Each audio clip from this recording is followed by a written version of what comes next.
सोलापूरचे सुपुत्र आणि सध्या नवी मुंबईच्या तळोजा मध्यवर्ती कारागृहात अतिरिक्त अधीक्षक पदावर कार्यरत असलेले गोविंद केशव राठोड यांना प्रजासत्ताक दिनी गुणवत्तापूर्ण सेवेसाठी राष्ट्रपतींच्या सुधार सेवा पदकाने सन्मानित करण्यात येणार आहे।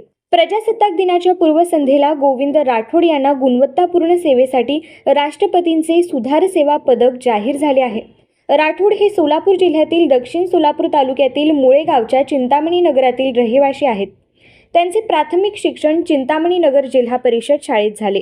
शालेय शिक्षण सोलापूरच्या साखरपेठ येथील नीलकंठेश्वर प्रशालेत आणि महाविद्यालयीन शिक्षण वालचंद कला व विज्ञान महाविद्यालयात झाले। राठोड यांची 2003 मध्ये ठाणे मध्यवर्ती कारागृहात तुरुंग अधिकारी श्रेणी 2 मध्ये प्रथम नियुक्ती झाली होती।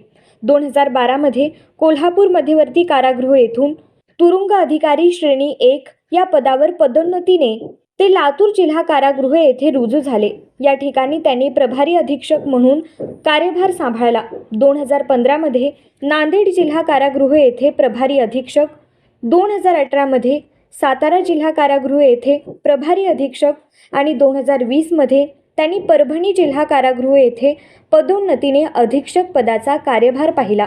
2024 पासून नवी मुंबई येथील तळोजा मध्यवर्ती कारागृहामध्ये ते अतिरिक्त अधीक्षक म्हणून कामकाज पाहत आहेत।